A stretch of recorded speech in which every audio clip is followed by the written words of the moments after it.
की सतनाम। तो आज धनौरा में, अमरोहा जिला में परमपिता परमात्मा के मूल ज्ञान का प्रचार हो रहा है। बहुत बड़े भाग हैं उन जीवों के जो इस ज्ञान को अपने पूरे जीवन काल में एक बार भी सुन पाते हैं, और उससे भी बड़े भाग होते हैं उन जीवों के जो इस ज्ञान को थोड़ा सा भी, हल्का सा भी समझ पाते हैं। क्योंकि इसको समझने में इतने ज़्यादा विवेक की ज़रूरत होती है कि आप सोच भी नहीं सकते कि कितना विवेक चाहिए इसमें। बहुत बहुत बहुत मालिक की दया हो, संस्कार हो जीव के, तब जाके थोड़ी सी बात समझ पाता है। अगर केवल एक मात्र सत्संग, एक सत्संग सुना दो तो उसमें से कोई एक बात पकड़ पाता है, ये बात हो कहाँ की रही है। नहीं तो पूरा सत्संग सिर के ऊपर से निकल जाता है। लेकिन जो मालिक के हंस हैं, जिनके संस्कार पहले जुड़े हुए हैं मालिक से, जो सीधे शब्दों में कहें तो कबीर साहब के सत्संगों से पहले जुड़े हुए हैं, जो उनकी शरण में आ चुके हैं, पिछले जन्मों की बात कर रहा हूं मैं, उनके कानों में जब ये आवाज़ पहुंचती है तो एकदम झकझोर के रख देती है। समझ जाता है कि यही है वो जिसको ढूंढने के लिए आज तक मैं भटकता रहा, मंदिरों में, मस्जिदों में, गुरुद्वारों में, गुरुओं के शरणों में जाता रहा, केवल इसी ज्ञान को पाने के लिए। तो तब समझ में आता है उसे कि मेरा कल्याण होगा तो कैसे होगा। लेकिन इसका मतलब ये नहीं कि वो अपने पुराने गुरुओं को गलत बोलने लग जाए और गालियां देने लग जाए, नहीं। पुराने गुरु को त्यागे बिना, यानी उसके अज्ञान को त्यागे बिना आप आगे जा ही नहीं सकते। अगर आप 11वीं में जाना चाहते हो तो आपको 10वीं का गुरु और 10वीं का स्कूल त्यागना ही पड़ेगा। लेकिन इसका मतलब ये नहीं कि वो आपके जीवन में किसी काम के नहीं थे, वो भी आपके जीवन में बहुत काम के थे। तभी तो आपको आगे का ज्ञान समझ में आया। जैसे आप 5-6 साल राधा स्वामी में रहे तो अच्छी बात है, राधा स्वामी में रहे, आपको मीट मांस से उन्होंने, मूर्ति पूजा से दूर रखा। आपको कुछ नहीं तो कम से कम शब्द गुरु तो समझ में आया कि हाँ गुरु शब्द है, अनहद नाद को गुरु बताते हैं वो लोग, कोई बात नहीं, फिर भी कम से कम मूर्तियों से हटा के अनहद नाद से ही जोड़ा। तो तब भी उनका शुक्राना है कि कम से कम हमें इतना तो पता लगा कि अनहद नाद भी कोई चीज़ है। नहीं तो मंदिरों में सारी उम्र हम जाके माथे टेक आते, फिर भी हमें समझना आता कि अनहद नाद भी कोई चीज़ है। लेकिन अनहद नाद को ही अगर तुम पूर्ण ज्ञान मान लो तो ये भी तुम्हारे लिए सही नहीं है। यानी 10वीं करना जरूरी है, लेकिन अगर तुम 10वीं को ही पीएचडी मान के बैठ जाओगे कि 10वीं से आगे जाने की जरूरत ही नहीं, तो आपका ज्ञान पूर्ण नहीं हो सकता। आप बीच में लटक रहे हैं, लेकिन पूर्ण भक्ति नहीं कर पाने की वजह से बीच में लटके हैं। कबीर साहब ने वाणी में बोला है कि बिचली पीढ़ी हंस न तरही, इस मूल ज्ञान को छुपा के रखना। मूल ज्ञान बाहर जो पढ़ी और बिचली पीढ़ी हंस न तरही, कि जब असली समय आएगा जो निश्चित है तब ये मूल ज्ञान उजागर होगा। इसलिए सब संतों को मना किया कि कोई भी संत वाणी खोलेगा नहीं। इसीलिए आप देखोगे, आप किसी भी संत की का ग्रंथ ले आओ, आपको वो वाणी केवल कविताओं के रूप में मिलेंगी। किसी भी संत की वाणी ले आओ, अगर किसी ने टीका की भी होगी तो किसने की होगी? उनके चेलों ने, उनके पंथ के किसी गुरु ने, कि चलो संगत कह रही है कि गुरुजी ग्रंथ समझ में नहीं आ रहा, इसको यथार्थ इसका टीका कर दो, तो वो गुरु टीका करेगा जो आज बैठा हुआ है। लेकिन जिन लोगों ने ग्रंथ लिखा वो कभी टीका करके नहीं गए, क्योंकि उनको हुक्म ही नहीं था टीका करने का। उनको हुक्म क्या था कि तुम केवल ग्रंथ में ज्ञान लिखो, तुम केवल वाणियाँ लिखो, वाणियाँ खोलने का समय कोई और है। और जब वो समय आएगा तो बिचली पीढ़ी के जो हंस हैं, यानी जो बीच में फंसे पड़े हैं, कहाँ फंसे पड़े हैं? जाप में, अजपा में, अनहद में, अब उन्हें आगे का रास्ता मिलेगा। तो साहिब कह रहे हैं, जाप मरे, अजपा मरे, अनहद भी मर जाए, और सुरत समाए शब्द में, वाको काल न खाए। जो लोग इनके साथ जुड़ गए, जाप के साथ, अजपा के साथ, अनहद के साथ, उनका कल्याण तो नहीं हो सकता, लेकिन हाँ कुछ नहीं से कुछ भला। उनकी भक्ति की शुरुआत हो जाती है, उनका थोड़ा सा विवेक बढ़ता है ताकि वो आगे का जब पूर्ण ज्ञान आएगा उसको समझ सकें।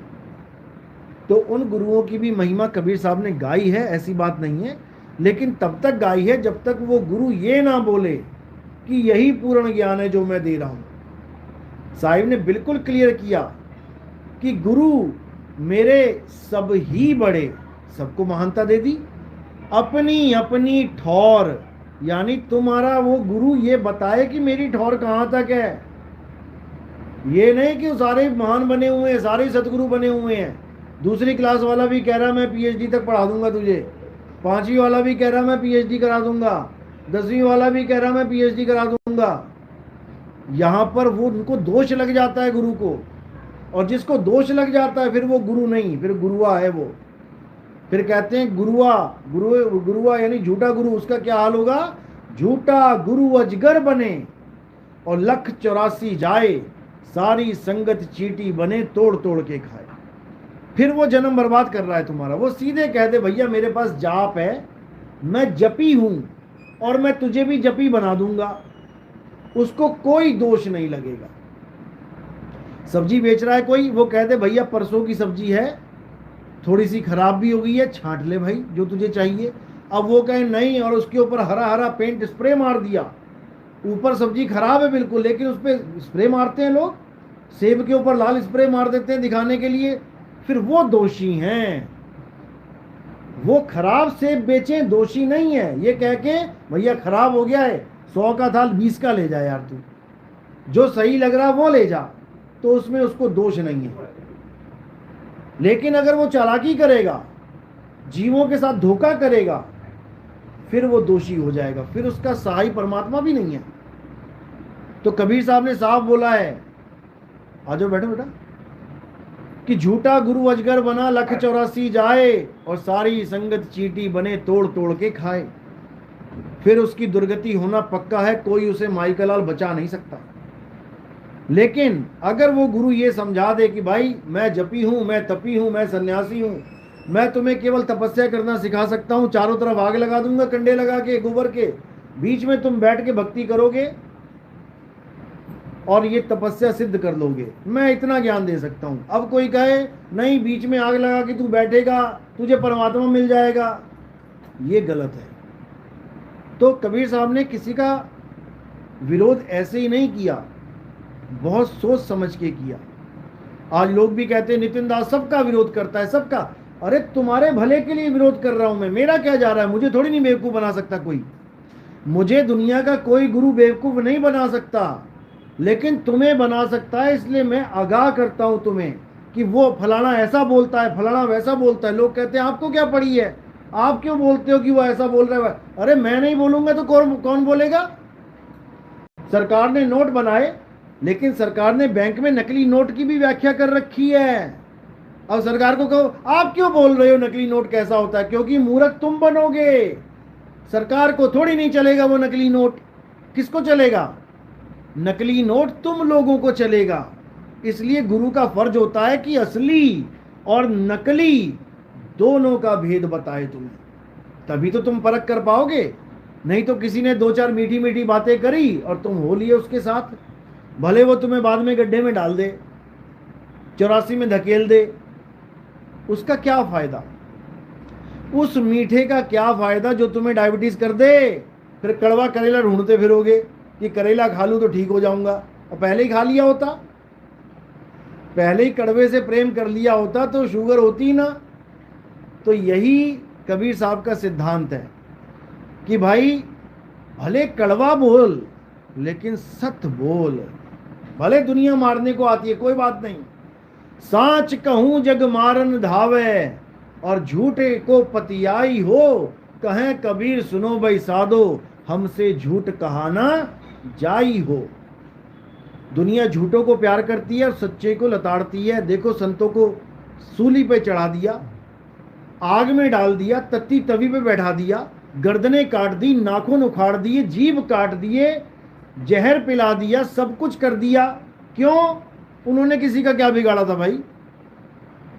उन्होंने क्या बिगाड़ा? उन्होंने केवल सच बोला, और तुम्हारे भले के लिए बोला। लेकिन जिनकी दुकानें टूट रही थी, जो असत्य पर धंधा कर रहे थे असत्य बोल बोल कर, उन सब की पोल खुल गई। अब आ गए वो विरोध में।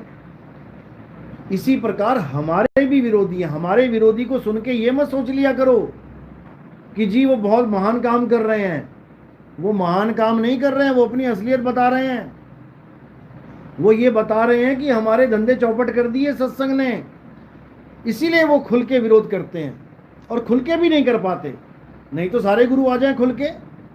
अब वो धीरे धीरे अपने सत्संगों को बदलने में लगे हुए हैं। जो लोग ये कहते नहीं थकते थे कि मूर्ति पूजा करनी जरूरी है, आज वो सार शब्द की बातें कर रहे हैं। जो लोग ये कहते नहीं थकते थे कि राधा एक औरत है और कृष्ण जी एक आदमी है, वो आज ये कह रहे हैं कि राधा और कृष्ण जी आत्मा है। आज कहाँ से तुम्हें ये ज्ञान हो गया भाई? जो लोग तुम्हें ये कभी नहीं बता पाए कि तुम शरीर नहीं हो, तुम आत्मा हो, आज वो कह रहे हैं कि तुम अविनाशी हो, परमात्मा का दिव्य अस्त्र भी तुम्हें मार नहीं सकता। आज वो ये बातें कर रहे हैं। कैसे कर रहे हैं? क्योंकि हमारे सत्संग सुन रहे हैं वो लोग। ये बहुत बड़ी बात बोल दी उन्होंने कि तुम उस मालिक के अंश हो, भगवान का दिव्यास्त्र भी तुम्हें खत्म नहीं कर सकता। तो रावण को कैसे खत्म कर दिया दिव्यास्त्र ने? कंस को कैसे मार दिया दिव्यास्त्र ने? वो भी तो मालिक के अंश हैं। बिना मालिक के अंश के तो कोई है ही नहीं इस दुनिया में। तो आज तक तो राम के द्वारा रावण को मरवा रहे थे, आज तक तो कृष्ण जी के द्वारा कंस को मरवा रहे थे। आज तुम कह रहे हो कि हम सब अविनाशी हैं, हमें कोई अस्त्र शस्त्र नहीं मार सकता। ये ज्ञान कहाँ से आ रहा है? ये वही लोग हैं जो खुल के तो नाम नहीं ले सकते मेरा, लेकिन ज्ञान हमारा ही लेना पड़ेगा। ये धीरे धीरे सबकी चाल बदल जाएगी। लेकिन जो मुहावरा बोला गया है कि कौवा चला हंस की चाल और अपनी चाल भी भूल गया, सारी कहानियां भुलवा देंगे उनको जितनी आज तक वो सुनाते थे। अब उनको ये चाल अपनानी ही पड़ेगी, क्योंकि अगर ये नहीं अपनाएंगे तो अज्ञानी सिद्ध हो जाएंगे। तो ये कबीर साहब का जो मूल ज्ञान है, कबीर साहब ने बिल्कुल खुले अक्षरों में बोला था कि 12 पंथ काल फुरमाना, भूले जीव न जाए ठिकाना, 13वें पंथ हम ही चले आए और सब पंथ मेट के एक पंथ चलाएं। अब कई विरोधी बोलते हैं कबीर साहब ने कहा था सब पंथ चला लिया।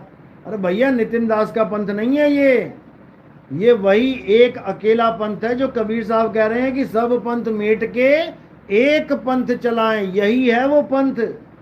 लेकिन तुम्हें नहीं दिख रहा क्योंकि मोतियाबिंद हो गया है। आंखें तो बिल्कुल ठीक दिख रही हैं बाहर से, लेकिन अंदर मोतिया है। करे तो करे क्या? तो ये मोतिया भी जल्दी निकाल दिया जाएगा, चिंता नहीं है। बात ये है कि वो असली पंथ कौन सा है, उसको पहचानना है। वो असली पंथ क्या है? वो यथार्थ 13वां पंथ ही है। 13वां पंथ इसलिए बोला गया है क्योंकि 13 नाम परमात्मा के लिए यूज किया जाता है। बाबा नानक ने 13 किया। 13 यानी सब कुछ 13 है मालिक। कबीर साहब ने भी 13वें पंथ का जिक्र किया, यानी वो 13 ही है, परमात्मा का ही है। इसमें परमात्मा के अलावा और किसी के ऊपर फोकस है ही नहीं। यहाँ पर कोई रिद्धियों पे फोकस नहीं, कोई सिद्धियों पे फोकस नहीं। यहाँ पर कोई ऐसा नहीं कि तुम्हें मनमानी कोई तुम्हारी इच्छा पूर्ति हो जाएगी, ऐसा कोई फोकस नहीं। यहाँ काया पे फोकस नहीं कि तुम्हारी किडनियाँ ठीक हो जाएंगी, तुम्हारी आंखें ठीक हो जाएंगी, तुम्हारा लकवा ठीक हो जाएगा, तुम्हारा फलाना ठीक ठिकाना ठीक हो जाएगा। होना सब कुछ है, ऐसा नहीं कि नहीं होगा, लेकिन फोकस नहीं है। फोकस किस पे है? फोकस केवल आत्मज्ञान पे है। इसके अलावा सब झूठ है। आत्मज्ञान बिना सब झूठा, झूठी हाट लगाई। तो कबीर साहब ने केवल आत्मज्ञान पर ही फोकस किया है, और जो इस पे फोकस कर लेता है, सब जो इस ज्ञान पे फोकस कर लेता है, उसका जन्म मरण का रोग मिट जाता है। फिर उसको किसी की जरूरत नहीं है। अध्याय 3 17वां श्लोक यही कहता है कि हे अर्जुन, जो अपनी आत्मा में रमण करते हैं, ये नहीं कि गुरुजी के चेहरे का ध्यान करना है, आंखें बंद करके बैठ गए, गुरुजी का चेहरा ध्यान कर रहे हो, फिर गुरुजी के चेहरे में रमण कर रहे हो, अपनी आत्मा में रमण कहाँ किया?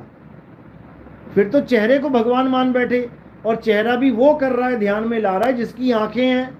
अंधा चेला आए और कहे कि गुरुजी का चेहरा ध्यान करूंगा, कैसे करेगा? ये केवल आंख वालों के गुरु हैं, अंधों के गुरु नहीं है ये। और जो असली गुरु है वो सबका गुरु है, वो सबको ज्ञान दे सकता है। तो साहिब बिल्कुल क्लियर कर रहे हैं, गीता में बिल्कुल क्लियर है कि अध्याय 3 17वां श्लोक, कि जो अपनी आत्मा में रमण करते हैं, जो अपनी आत्मा में संतुष्ट हैं, जो अपनी आत्मा में तृप्त हैं। तृप्त यानी संतुष्ट, यानी कि अब कुछ नहीं चाहिए। आपको प्यास लगी, आपको 2 गिलास पानी पिला दिया, अब सामने घड़ा भी रखा है लेकिन आप घड़े की तरफ देख भी नहीं रहे हो। क्यों? क्योंकि अब आप तृप्त हो गए हो। अगर घड़ा दोगे पीने के, नहीं भैया बस बस अब नहीं चाहिए, प्यास तो बहुत लगी थी लेकिन अब और नहीं चाहिए, तृप्त हो गए, इसको कहते हैं तृप्ति। तो साहिब कह रहे हैं कि जो अपनी आत्मा में रमण कर लेता है वही तृप्त हो सकता है, उसके अलावा कोई तृप्त नहीं हो सकता। और जो अपनी आत्मा में तृप्त हो जाता है, अध्याय 3 18वां श्लोक, जो अपने आत्म ज्ञान को, अपने स्वरूप को पा लेता है, वो किसी अन्य जीव पर निर्भर नहीं रह जाता। आप राधा स्वामी पंथ में थे, जितनी भी संगत है आप किसी को भी खड़ा करके पूछ लेना, अगर 5 करोड़ 10 करोड़ है, किसी को पूछना कि अंत समय में किसकी आस पे बैठे हो, चाहे वो पाठी है, चाहे वो भजन गा रहा है, चाहे वो सेवा कर रहा है, कुछ भी कर रहा है, आप केवल ये पूछना अंत समय में तुम किस पे आस लगा के बैठे हो? बाबा जी पे, कि बाबा जी आएंगे तो लेके जाएंगे। और गीता क्या कह रही है? जो अपनी आत्मा को प्राप्त कर लेता है वो किसी अन्य जीव पर निर्भर नहीं रह जाता। यही फर्क है दोनों ज्ञान में। यही कबीर साहब कह रहे हैं, एक डाल 2 पंछी बैठे, एक गुरु एक चेला। गुरु की करनी गुरु भरेगा, चेले की करनी चेला। तो उड़ जा हंस अकेला। अब बताओ, एक हंस क्या दूसरे हंस को कंधे पे लाद के लेके जाएगा? किसी की वेट नहीं करनी है। चिड़िया को पता है मेरा घोंसला ऊपर है पेड़ पे, लेकिन नीचे आ गई थी दाना चुगने। अब किसी ने पत्थर मारा, अब वो चिड़िया का बच्चा क्या वेट करेगा कि मेरी माँ आएगी, मुझे उठा के लेके जाएगी, घोंसले में जाऊंगा? बिल्कुल नहीं। वो चिड़िया देखेगी कि पत्थर आ रहा है और उसके आने से पहले पहले फुर्र कर जाएगी। अब ये उड़ी कैसे? जो ज्ञान उसकी माँ ने, उसके पिता ने उसको दिया था। इसी प्रकार जब काल भगवान आएगा, जब यमदूत आएंगे और तुम्हारे दरवाजे पे खड़े हो जाएंगे, तब क्या करोगे? बाबा जी आओ, बाबा जी आओ। पता लगा बाबा जी किसी और को लेने गए हुए हैं और बाबा जी लेट हो जाएं और पता लगा गर्दन से पकड़ के कालदूत ले जाएं तुम्हें, फिर क्या करोगे? एक बाबा 10 करोड़ संगत का ठेका ले लिया है तो किस किस को लेने जाएगा? कहां कहां पे? किसी की वेट नहीं करनी है भाई। जो तुम्हें ज्ञान मिला है आत्मा का, तुमने कछुए की तरह अपने आत्मा में समा जाना है। अब शेर भी आया कछुए को पकड़ने तो सूंघेगा केवल घूम घूम के कि गया कहां ये भाई, ये तो पत्थर रह गया बाहर, ये कहां चला गया, हाथ नहीं आ सकता। इसी का उदाहरण पहले संत महात्मा एक कहानी में देते थे, याद होगी, जहां से आप आए हो वहां भी सुनाई जाती थी। क्या कहानी थी? वहां बताया जाता था कि एक आदमी था जिसने सारी उम्र पाप किए, सारी उम्र, लेकिन एक दिन अंत समय आया, आज ही मरना था उसने, तो निकला घर से आज कुछ नया पाप किया जाए, क्योंकि वो था ही पापी। चलते फिरते आदमी को धक्का दे देना, चिड़िया बैठी है पत्थर मार देना, कुत्ता है तो उसके जाके डंडा मार देना, सारी उम्र पाप ही पाप किए। अब चला, आखिरी दिन था, कहता यार आज कोई बढ़िया वाला पाप किया जाए, बड़ा वाला, मजा आ जाए। तो जब चलता है तो वहां पर एक गुरु बैठे होते हैं, सत्संग कर रहे होते हैं। कहता है यहां पर क्या हो रहा है? पूछता है किसी को, कहते हैं यहाँ सत्संग हो रहा है। कहते सत्संग हो रहा है, वो क्या होता है? कहते बैठ के सुन, पता लग जाएगा। तो कहते हैं उसने केवल 1 मिनट सत्संग सुना, 1 मिनट सत्संग सुना तो गुरु को पता लग गया कि इसकी मौत आ गई, ये तो जाने वाला है। तब उसने सत्संग में क्या बोल दिया गुरु ने कि जब तुम्हें यमदूत पकड़ के लेके जाएंगे और यमदूत तुमसे पूछें कि बता तू पुण्य का फल पहले लेना चाहता है या पाप का, तो तुम कह देना कि पुण्य का फल पहले लेना है। तो उसके समझ में आ जाती है बात, इतने में ही उसके प्राण निकल जाते हैं। अब यमदूत पकड़ के लेके जा रहे हैं उसको, रो रहा है बेचारा, गिड़गिड़ा रहा है, छोड़ दो छोड़ दो, कौन छोड़े। तब उसको एकदम पूछा जाता है कि बता तुझे पाप का फल पहले चाहिए या पुण्य का। अब उसको एकदम याद आ जाता है गुरु की बात, कहता गुरुजी ने कहा था अगर ये पूछेंगे तो पहले पुण्य का फल लेने के लिए बोला था। तो कहता जी मुझे तो पुण्य का फल दो। तो वो कहते पुण्य तो तूने किया ही नहीं है, पुण्य तो सारी उम्र तूने, क्या तूने लंगर लगाया? नहीं। क्या तूने गरीब को पैसा दान दिया? नहीं। क्या तूने पैसे को पानी पिलाया? नहीं। क्या तूने चिड़िया को दाना डाला? कहता नहीं, पत्थर ही मारे। क्या तूने कुत्ते को रोटी खिलाई? नहीं, लाठी मारी है। अब पड़ जाता है चक्कर में, क्या बोलूं अब कहाँ से पुण्य आए। फिर उसको एकदम याद आता है कि मैं तो गुरु के सत्संग में बैठा था और वहाँ ये भी बोला गया था कि एक एक कदम जब चलते हैं और गुरु के पास आते हैं तो कोटिन यज्ञ समान। तब वो कहता मैं गुरु के सत्संग में बैठा था, अगर उससे मेरा कुछ पुण्य बनता है तो मुझे वो पहले दे दो। अब वो कहते हैं ठीक है भाई। अब जब वो जाते हैं तो गुरु कहता होता है कि उसको बोलना कि जिसके द्वारा पुण्य मिला है उसी के पास जाना है मैंने, यानी उसी गुरु के पास जाना है। तो उस गुरु का लोक कोई और था, यानी वहां तो वो शरीर रूप में ज्ञान दे रहा है। जैसे कृष्ण जी कहते हैं कि इस दुनिया में मैं आया हूं धर्म की रक्षा करने, लेकिन मेरा धाम कोई और है, परम धाम है मेरा। देवताओं की पूजा करने वाले देवलोक को जाते हैं, पितरों की पूजा करने वाले पितरलोक को जाते हैं, भूतों की पूजा करने वाले भूतलोक को जाते हैं, लेकिन मेरे भगत मेरे परम धाम को जाते हैं। यानी दुनिया परम धाम नहीं है उनका परम धाम कोई और है। ऐसे ही ऋषि का भी वो परम धाम था। तो जब वो ऋषि के पास पहुंच जाता है अंदर और उसको केवल एक सत्संग का एक पल का फायदा मिलता है कि उसको एक मिनट के लिए ऋषि के पास जाने का मौका मिलता है, चला जाता है उस महात्मा के पास, गुरु के पास। तो बैठ जाता है वहां पे, कहता है गुरु जी केवल 1 मिनट का समय दिया उन्होंने कि 1 मिनट का पुण्य भोग ले, उसके बाद वापस नरक में। कहते कोई बात नहीं, तू बैठ। अब बैठ जाता है वो। 1 मिनट हो गया, गुरु जी 1 मिनट हो गया, जाऊं क्या? तू क्यों जा रहा है? वो खुद आके ले जाएंगे। वो कहता है खुद आके लेके जाएंगे। 2 मिनट हो गया, 3 मिनट हो गया, 5 मिनट हो गया, 10 मिनट हो गया, 1 घंटा हो गया। कहता गुरु जी लेने क्यों नहीं आ रहे? तो गुरु कहता उनकी पहुंच यहाँ तक है ही नहीं, वो खुद कभी सत्संग में नहीं आए तो यहाँ क्या आएंगे? तो कहता फिर गुरु जी क्या होगा? कहते होगा क्या? बैठ वजह से। यानी उसके सारे जन्म के पाप ही कट गए 1 मिनट के सत्संग की वजह से। तो ये महिमा है सत्संग की, और ये सब सिखा रहे हैं, समझा रहे हैं, लेकिन वहां पर उस गुरु की महिमा गा रहे हैं। लेकिन महिमा सत्य की है, गुरु की नहीं है। गुरु तो सारे बैठे हैं, क्या सारे सत्संग कर रहे हैं? सारे सत्संग कर रहे होते तो जेल में क्यों बैठे हैं? सत्य का मतलब है आत्मदेव, जो तुम्हारी आत्मा को तुमसे ही जोड़ रहा है, जो तुम्हें तुम्हारी आत्मा से जोड़ रहा है, वही सत्संग है। तो कछुए का जो ज्ञान है वो यही है कि एक बार जो घुस गया अंदर, नहीं निकलता, बिगाड़ दे। क्या बिगाड़ेगा मेरा? तू शेर होगा जंगल का, खाके दिखा दे। अब केवल वो सूंघ सकता है और हमेशा हमेशा के लिए वो कछुआ बच जाएगा। चलो ये तो दुनियावी कछुआ है, कभी ना कभी तो सिर बाहर निकालना पड़ेगा, लेकिन जो आत्मा रूपी है उसको वापस आने की जरूरत नहीं पड़ेगी। तो उसके लिए बोला ना कहीं आना और ना कहीं जाना, आपे में आप समाना। जब तुम अपने में समा गए उसी क्षण अब तुम्हें किसी की जरूरत ही नहीं है। कछुआ किसका इंतजार करेगा समाने के लिए अंदर, कि मेरा गुरु आएगा उसकी वजह से मैं समाऊंगा? बिल्कुल नहीं। गुरु ने तो तुम्हें ज्ञान दे दिया है, तुम ज्ञान कवर नहीं कर पाए, तुम ज्ञान समझ नहीं पाए, तो तुम्हारी गलती है। कबीर साहब ने कोई कसर नहीं छोड़ी। उन्होंने कहा गुरु तो दुनिया भर के बैठे हैं, तुम एक के चक्कर में मत रह जाना। जब लग मिले नहीं शब्द वो सांचा, तब लग गुरु करो 10 पांचा।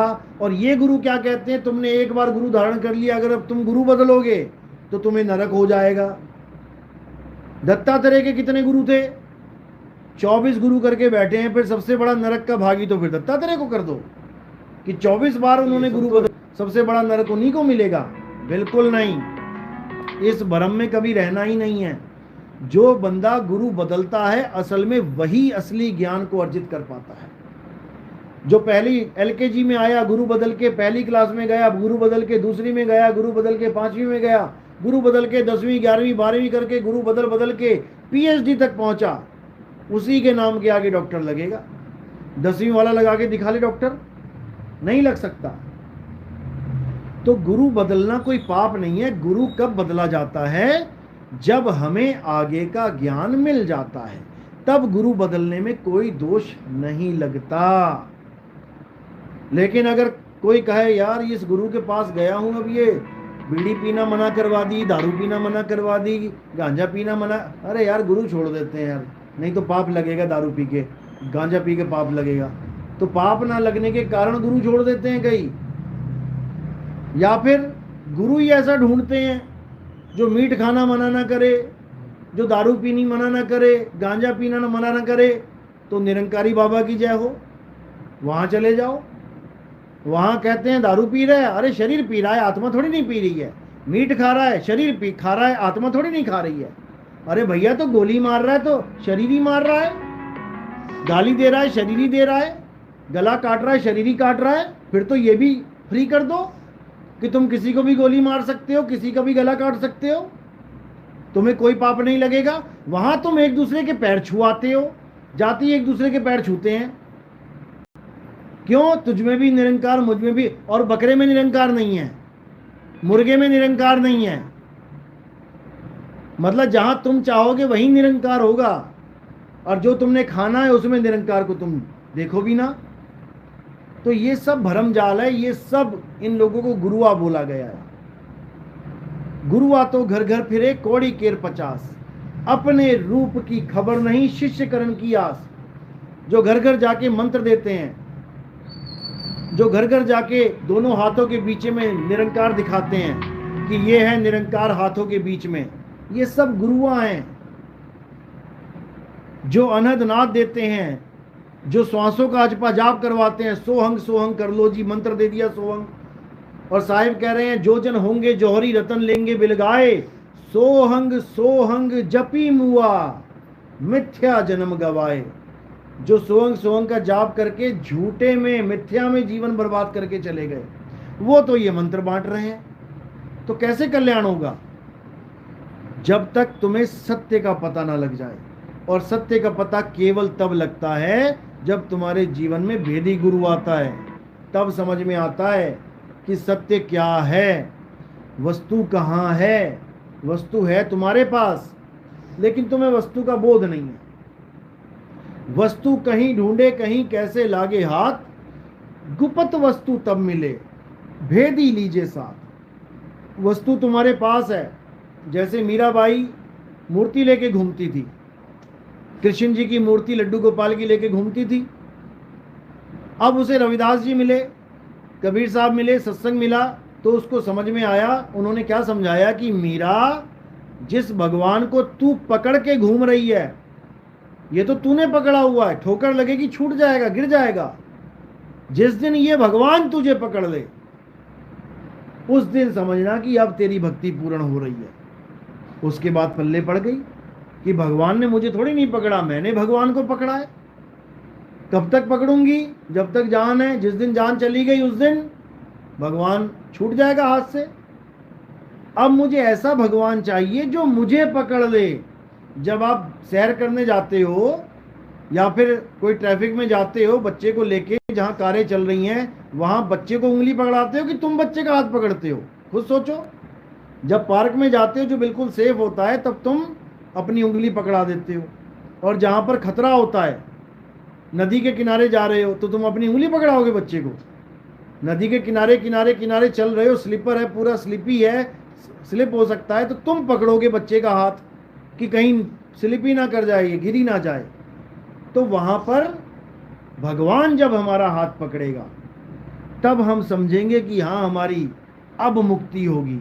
तो भगवान परमात्मा का हाथ पकड़ने का अंदाज क्या है, कैसे समझ में आएगा कि उसने हमें पकड़ा है?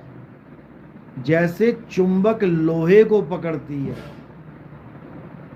कहते हैं लोह चुंबक की प्रीत ज्यों, लोह को लेत उठाए, ऐसा शब्द कबीर का, काल से लेत छुड़ाए। कहते हैं जब तुम्हें ऐसा अनुभव होने लगे कि चुंबक की तरह मुझे कोई खींच रहा है, अब समझना कि अब तुम्हारी गति होगी, नहीं तो गति नहीं होगी। ये मालिक की मौज होती है जब चुंबक की तरह खिंचाव शुरू होता है। इसी को वाणी में बोला गया है, तोड़ी ना टूटे, छोड़ी ना छूटे। तुम पकड़ोगे पापा की उंगली छूट जाएगी, बच्चा पकड़ेगा छूट जाएगी। अब पापा ने पकड़ लिया हाथ, अब कह रहे छोड़ी ना छूटे, बच्चा छुड़ाएगा फिर भी नहीं छूटेगा। तोड़ी ना टूटे, छोड़ी ना छूटे, ऐसी माधो खींच तनी, मऊ लालन स्यों प्रीत बनी। यही गरीबदास जी ने भी बोला है, खेचत खेचत खेस खसीसा, सिर पर बैठे हैं जगदीसा। उन्होंने भी इशारा दिया पूरा कि जब वो खींचेगा तो खींचता ही चला जाएगा। और जहां वो बैठा है जिस आसन पे, उस आसन पे ही बैठा लेगा तुम्हें ले जाके। वहां ये नहीं कि तुम चमर करोगे, चमर करोगे तो तुम सेवक हो गए। वो तुम्हें अपने आसन पे बैठा लेगा। जैसे राजा अपने बेटे को अपने आसन पे बैठा लेता है तो उसको भी राजा ही कहा जाएगा। तो साहिब कह रहे हैं अब तो जाए चढ़े सिंहासन, मिले हैं सारंग पानी, राम कबीरा एक भय हैं, और कोई ना सके पहचानी। उन दोनों में कोई फर्क ही नहीं रह जाएगा। जैसे जल की तरंग, जल की लहरें उसी जल में समा जाएं, अब कौन बांटेगा उन्हें? दो करके जान ही नहीं सकते। जहां पर दो करके जान रहे हो वहां बंधन है, वहां एक उच्च अवस्था में और एक नीच अवस्था में बैठा हुआ है। तो साहिब कह रहे हैं एक कहूं तो है नहीं, यानी लहरों को और समुद्र को हम एक नहीं कह सकते, क्योंकि समुद्र तो एक ही है लेकिन लहरें अनेक हैं। एक कहूं तो है नहीं और दो कहूं तो गारी। जब समुद्र शांत हो गया और वो सारी लहरें समुद्र में समा गईं, अब दो कौन कहेगा उसको? अब दो नहीं कह सकते। दो कब तक था? जब तक अशांति चल रही थी, जब तक मन माया की लहर में ये जीव दौड़ रहा था, जब तक ये मालिक से अलग था। अब वो एक हो गया, अब उसको अलग नहीं कर सकते। तो इसी को समझना है। इसमें किसी गुरु का रोल नहीं है, इसमें गुरु के ज्ञान का रोल है। गुरु के ज्ञान को समझो अच्छी तरह। गुरु की देह के पीछे नहीं पड़ना है कि तुम देह की आस लगा के बैठे हो, जी मुझसे भक्ति नहीं होती, मेरा गुरु ही लेके जाएगा। अरे भाई, गुरु ने तैरना सिखा दिया, तुम तैरोगे पार होगे। पता लगा तुम गलती से गिर गए कहीं पे और तुम कह रहे हो नहीं जी मुझे नहीं आता तैरना, गुरु आएगा बचाएगा, तो डूब जाओगे। क्योंकि गुरु शरीर नहीं, गुरु ज्ञान है। जो तैराकी है उसकी वजह से गुरु तैराक कहला रहा है, और तुम भी तैराकी की वजह से ही तैराक कहलाओगे। गुरु कभी बचाने नहीं आता, गुरु का ज्ञान बचाता है। तो इसको समझना है। चलो आज का सत्संग यही समाप्त करते हैं। नाम दीक्षा वाले कौन है? पहली दीक्षा हाथ खड़े करो, आप आए। चलो अच्छी बात है। कोई दूसरी दीक्षा वाला है? अच्छा हैं, आ जाओ। पहले आरती कर लो, आरती का समय, उसके बाद दीक्षा कर देंगे।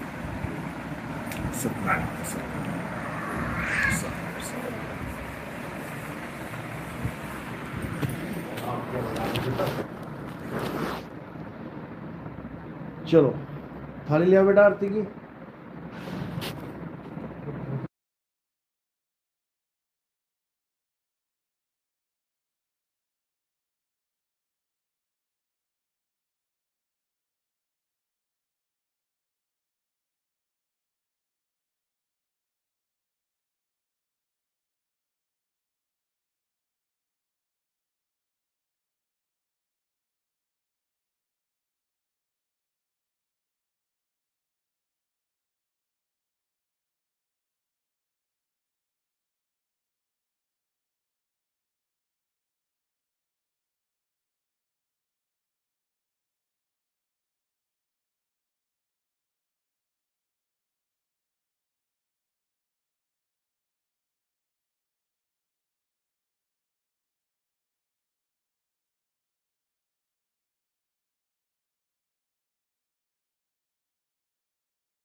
जागी जैसा होगा, ना कोई नंबर ना कोई कांटेक्ट। अच्छा। तो अब सुबह भी बस अगर 1 मिनट और लेट हो जाता तो ट्रेन छूट रही थी। अच्छा, ट्रेन में आए आप लोग? हाँ, ट्रेन तभी ओह, इंदौर से ट्रेन से आए। अच्छा अच्छा तो बस ट्रेन खड़ी मिली स्टेशन तो भाग कर चढ़ना पड़ा अच्छा। और हम आ गए।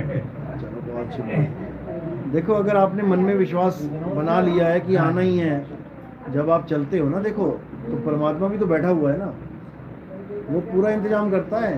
हाँ, वो सब ऑटोमेटिक ही सब हो सब गया। अपने आप होता है, सब अपने आप। विश्वास करो बस। कहें कबीर सुनो भाई साधो, मैं तो हूँ विश्वास में। भक्ति करना तो बाद की बात है, पहले विश्वास तो बनाओ।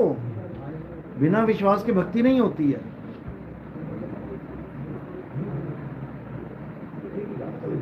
जैसे 3-4 महीने हो गए, मतलब भजन में पहले बैठते थे ना, हाँ, 3 महीने हो गए। त्रिकुटी में बताते हैं ना वो तो, ध्यान का लगाना। तो फिर मतलब दिमाग से तो निकल गया बिल्कुल। निकल गए पांचों नाम, ज्योत निरंजन ओंकार अरंकार। बहुत बढ़िया, सब निकल गया, बहुत मतलब बढ़िया, ध्यान ही नहीं आता। बहुत बढ़िया।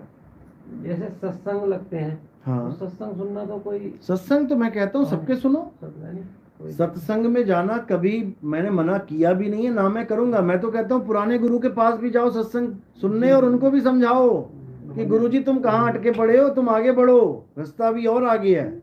लेकिन आप अपने गुरु से मिल नहीं सकते ना, वहां तो सिस्टम अलग है। नहीं नहीं बोलते। चलो, सतनाम। पहले फूल रखो सिर पे। साहेब बंदगी सतनाम, जय सतनाम। साहेब साहेब, जय बंदगी छोड़, जय सतनाम, जय सतनाम, जय सतनाम, साहेब। ये दो थाली। जय सतनाम, जय सतनाम, जय सतनाम। साहेब साहेब साहेब सतनाम, जय सतनाम, जय बंदगी छोड़। आ जाओ, एक एक करके खड़े हो जाओ सारे। सेवा रख। हाँ, सतनाम साहेब। माता जी ठीक है? हाँ, आ जाओ। सतनाम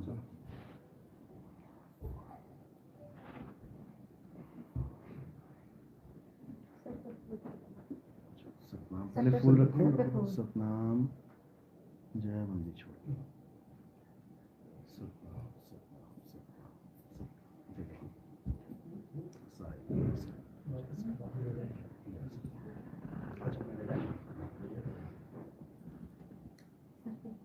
सतनाम साहिब। सतनाम, जय सतनाम। घुमाओ। जय सतनाम। कोई बात नहीं, सतनाम। चलो, इसमें उल्टा सीधा नहीं है कुछ भी।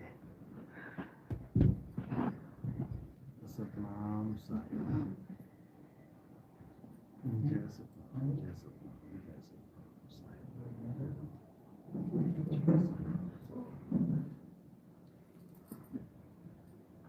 जय बंदा छोड़।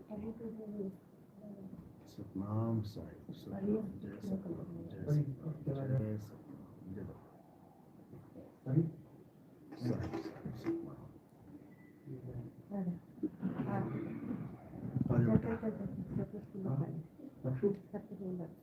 सतनाम साहिब बंदगी सतनाम, जय सतनाम, जय सतनाम, जय सतनाम।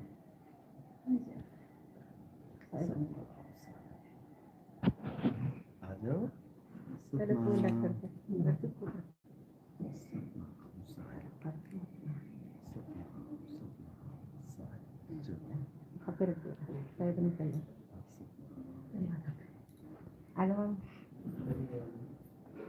तो बड़ा हो गया। सतनाम। आरती करो, आरती बेटा, आरती करो। आरती करो पहले। जय सतनाम, जय सतनाम, जय सतनाम। चलो, माता टेक बेटा। सतनाम साहिब। चलो, आ जाओ।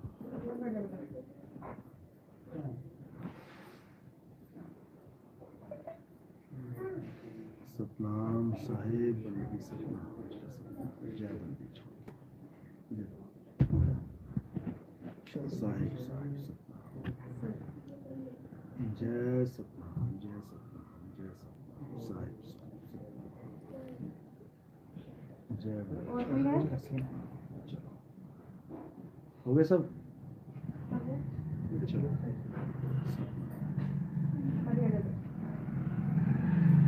बैठ जाओ। जय सतनाम साहिब साहिब, जय सतनाम साहिब बंदगी सतनाम, जय सतनाम, जय सतनाम साहिब।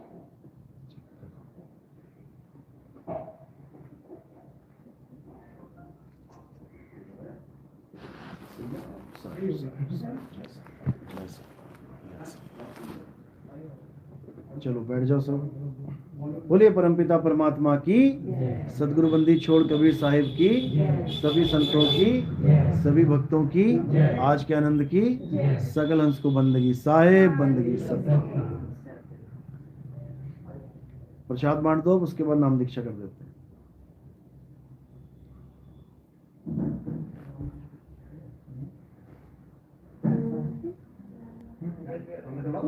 चरणामृत बनाया था वही दे दो इनको। हाँ पंखा चला दो। हाँ हाँ चला दो।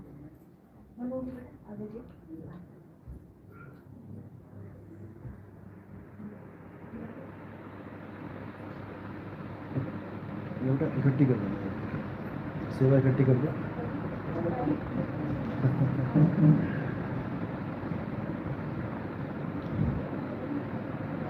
इकट्ठे करके नीचे रखो। किसी का कोई सवाल तो नहीं है? कोई सवाल हो, कोई शंका हो, नाम दीक्षा से पहले पहले सारी शंकाएं खत्म कर लो, क्योंकि ये भक्ति शंका रहित भक्ति है। इसमें शंका नाम की कोई चीज रहने नहीं देते हम, क्योंकि भक्ति तभी बन पाएगी जब शंकाएं खत्म हो जाएंगी। जैसे आप गाड़ी चला रहे हो, आगे 3 रास्ते आ गए, 4 रास्ते आ गए, अब तुम्हें शंका है कि मैं कौन से रास्ते पे जाऊं, ये कहीं गलत ना हो, ये कहीं गलत ना हो, तो फिर आगे तुम जा नहीं सकते, तुम वहीं खड़े रहोगे जब तक तुम कन्फर्म नहीं हो गए, किसी से पूछ नहीं लिया या कोई बोर्ड नहीं पढ़ लिया कि अच्छा ये बिजनौर जा रहा है रास्ता। अब शंका रहित हो गए तुम, अब कोई शंका नहीं है। अब तुम 50-100 की स्पीड में भाग रहे हो। जब तक शंका है, जब तक धीरे धीरे धीरे चलोगे, कोई आदमी मिल जाए, कोई दिख जाए, उससे पूछ लूँ। इसी प्रकार ये भक्ति तब शुरू होती है जब शंका रहित हो जाता है आदमी। और हमारे भक्ति में शंका का कोई सवाल पैदा ही नहीं होता, हम शंका ही खत्म, जड़ से खत्म कर देते हैं। जिसको साहिब ने बोला, जिस गुरु से भरम ना मिटे, भ्रांति जीव की ना जाए, सो गुरु झूठा जान के त्यागत देर न लगाए। अगर हमारे यहाँ माला चढ़ाई जा रही है, उसका भी कुछ राज है। हमारे यहाँ चरणामत दिया जा रहा है, उसका भी कुछ राज है। हमारे यहाँ कंठी दी जा रही है, उसका भी कुछ राज है। हमारे यहाँ तिलक लगाया जा रहा है, उसका भी कुछ राज है। सिर के ऊपर फूल रखे, उसका भी कुछ राज है। हर चीज के पीछे लॉजिक है, यानी तुम्हें शंका रहित कर दिया जाएगा कि ऐसा किया तो क्यों किया। हर चीज से शंका खत्म कर देंगे, क्योंकि शुरू में कई पंथ ऐसे हैं, जैसे हमारे राधा स्वामी पंथ है या और भी पंथ हैं, जो कंठी को स्वीकार नहीं करते। वहाँ पे नाम दीक्षा लोगे, कंठी नहीं देंगे। वो कबीर साहब की बाणियाँ रखेंगे, संतों की बाणियाँ रखेंगे, जिन्होंने कंठी स्वयं धारण की और अपने शिष्यों को भी दी, उनकी बाणियाँ ले लेंगे, लेकिन कंठी धारण नहीं करेंगे। मन में शंका आ जाती है, कंठी क्यों पहने, कंठी तो बाहरी दिखावा है। अरे भैया, तो फिर पगड़ी क्यों पहन रहे हो, पगड़ी भी तो बाहरी दिखावा है। फिर तो एक आम आदमी की तरह आ जाओ कटिंग में, क्यों नहीं आ रहे हो? वो भी तो किसी गुरु ने हमें भेष दिया है, किसी गुरु ने हमें पहचान दी है। हम उस गुरु को महान मान के उसकी पहचान को हम धारण कर रहे हैं। तो कबीर साहब ने भी हमें कोई पहचान दी है। कबीर साहब ने हमें कंठी दी है। अनुराग सागर में, कबीर सागर में पूरा जिक्र है कि ये कंठी की प्रथा चली तो चली कहाँ से, पूरा जिक्र है। और कबीर साहब ने चलाई है ये। आज भी कबीर पंथी कोई भी है, अगर आप किसी को कहोगे हम कबीर पंथी, तो क्या बोलेगा? पहले कंठी दिखाओ जरा। बिना कंठी के तुम कहोगे ना हम कबीर पंथी, अरे ये कैसा कबीर पंथी है? तो साहिब ने बोला भी है, माथे तिलक न गले में कंठी, कहें कबीर सो नर परपंची। वो कंठी उतारा हुआ है, यानी कंठी नहीं है उसके पास, क्योंकि कुछ ना कुछ गड़बड़ करेगा ये। अब खाने जाएगा कंठी पहन के तो शर्म आएगी उसे। अब कई लोग ऐसे करते हैं कि कंठी उतार देते हैं, तब दारू पी लेंगे, तब मीट खा लेंगे, उसके बाद फिर धारण करेंगे। वो परपंची है जीव, जिसने कंठी को उतार दिया, जिसने धारण नहीं किया। तो हमारे यहाँ हर चीज़ का एक लॉजिक है, बिना लॉजिक के कुछ नहीं। चलो बांट दो प्रसाद जो भी है। हाँ चरणामत दे दो, चरणामत दे दो। जो नाम दीक्षा ले चुके हैं और जो लेंगे वो ले सकते हैं चरणामत। हाथ खड़े कर दो, जिन्होंने लेनी है, जो ले चुके हैं वो ले सकते हैं। ये प्रसाद में दे दो, बांट दो, काट करो इसको।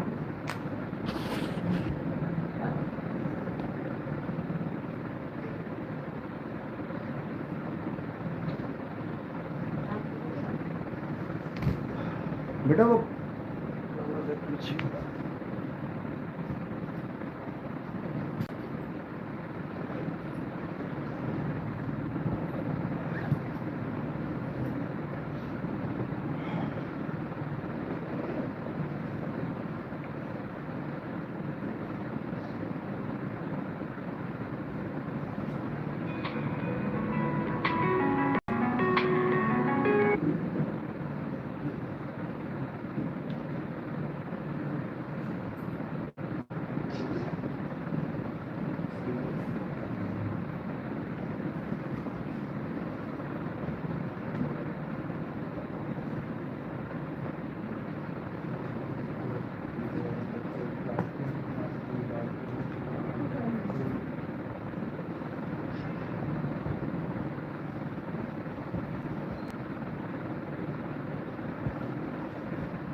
बेटा माचिस की तीली लाना, माचिस की तीली।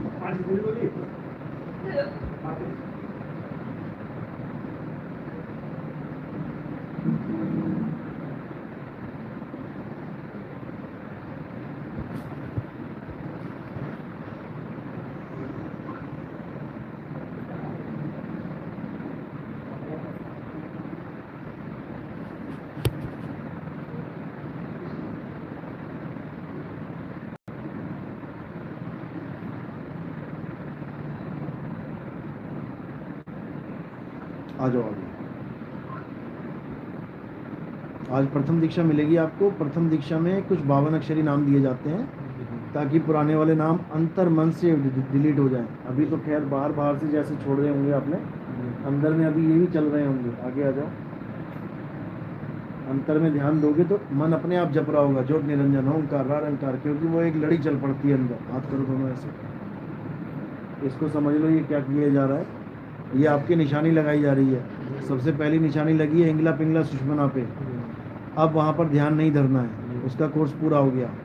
उसके बाद निशानी लगी है गले पे। गले पे माया का वास है, उस पर निशानी लगा दी है कि अब माया आपको विचलित नहीं कर सकती। जब आपकी सूरत निकलेगी तो विहंगम चाल से निकलेगी, अब ये पकड़ नहीं सकती आपको। तीसरी निशानी लगाते हैं हाथ पे। हाथ पे निशानी का मतलब होता है कि अब आपकी रिहाई की मुहर लग गई है। अब आप मालिक कबीर साहब के अनुयायी हो गए हो, अब उनकी मुहर चलेगी। काल का कोई दूत आपको पकड़ नहीं सकता। लेकिन कब तक नहीं पकड़ सकता? जब तक मर्यादा में रहो। पुलिस आपने देखा ना, सड़कों पे खड़ी है, घूम रही है, लेकिन आपको नहीं पकड़ रही है। क्यों? क्योंकि जो नियम बनाए गए हैं आप उस मर्यादा में हो। जैसे ही आपने मर्यादा तोड़ी तो ढूंढते हुए घर पहुंच जाएंगे। इसी प्रकार मीट नहीं खाना, दारू नहीं पीना, कोई नशा नहीं करना, व्यभिचार नहीं करना, जो जो नियम बताए गए हैं 180 नंबर सत्संग में, आपने वो अच्छी तरह समझ लिया। ये कंठी का क्या रोल है? इसमें 6 धागे होते हैं, कच्चे धागे कहते हैं सूत के। कबीर साहब सूत बोलते थे।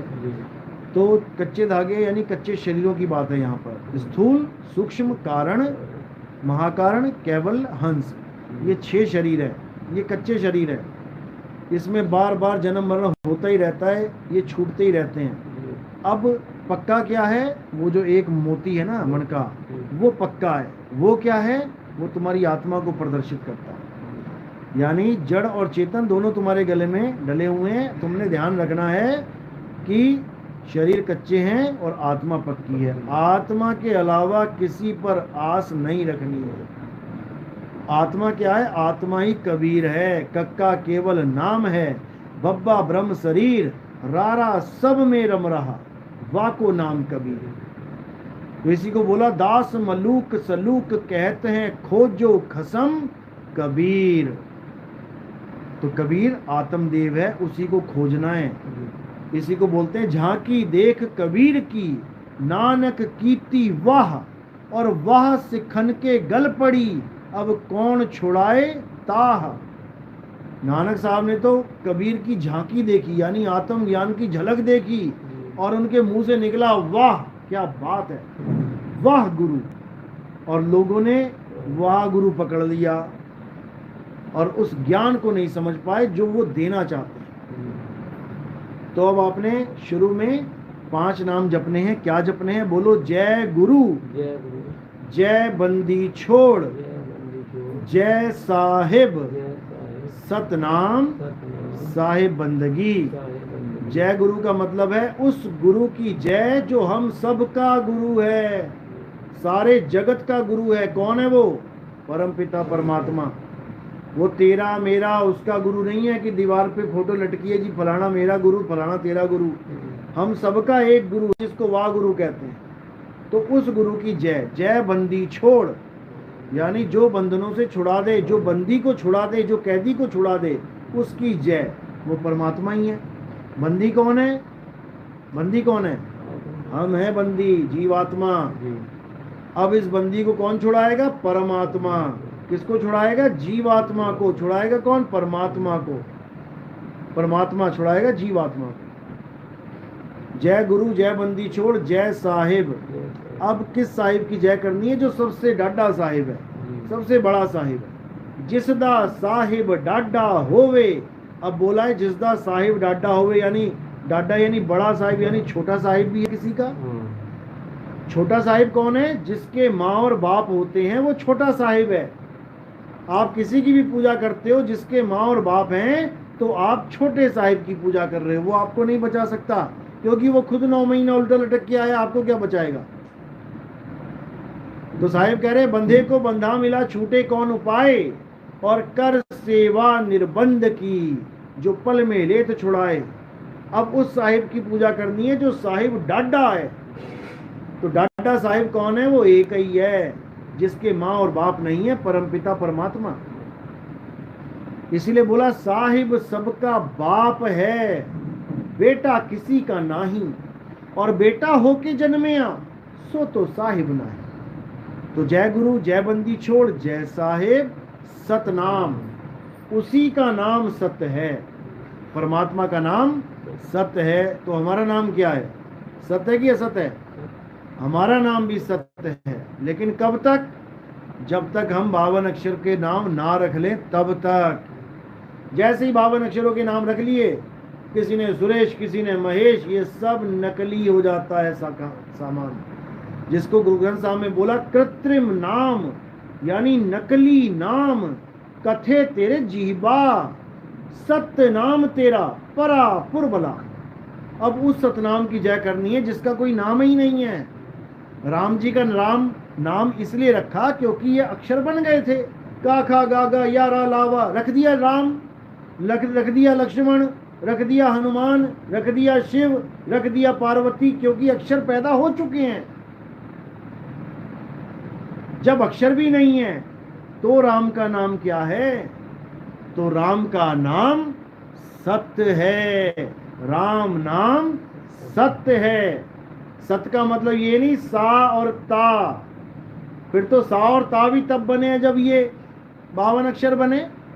सत्य का मतलब है आत्मा। हे अर्जुन, इस दुनिया में 2 प्रकार के तत्व हैं, एक असत्य और एक सत्य।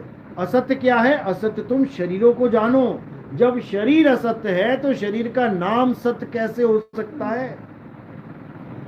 जब शरीर ही असत्य है तो उसका नाम भी असत्य है। और सत्य क्या है? आत्मा ही सत्य है। आत्मा का नाम भी सत्य है। इसी को बोला है आत्मज्ञान बिना नर भटके, यानी सत्य के ज्ञान बिना असत्य में भटके। तो जय गुरु, जय बंदी छोड़, जय साहिब, सतनाम, साहिब बंदगी। उस साहिब की हम बंदगी करते हैं, बस। अब वो ज्योत निरंजन ओंकार आरंकार सोहम सतनाम नहीं जपना। ओम कलियम हरियम शरियम सोहम नहीं जपना। सतपुरुष अकाल मूर्त शब्द स्वरूपी राम नहीं जपना। राम राम नहीं जपना। वाहिगुरु वाहिगुरु नहीं जपना। कबीर कबीर नहीं जपना। हालुलैया हालुलैया नहीं जपना। कोई नाम नहीं जपना। ये सब 52 अक्षरी नाम है। इन नामों को छोड़ के अपने सत्य स्वरूप अपनी आत्मा को ध्यान धरना है। अपनी आत्मा को जपो। जो अपनी आत्मा को जपेगा उसी का कल्याण होगा। जब लगना चीनोगे आत्म, तब लगना मिली है परमात्मा। तो अब और कुछ नहीं करना है, जितना बताया उतना करना है। 6 महीने के बाद जब एकदम रास्ता क्लियर हो जाएगा आपका, पुराने नाम अंतर मन से, अभी तो बाहर बाहर से छोड़े हैं, फिर अंतर मन से छूट जाएंगे, तब समझना अब आगे बढ़ने का रास्ता मिल जाएगा। चलो तब तक के लिए आप वेट करो, भक्ति करो।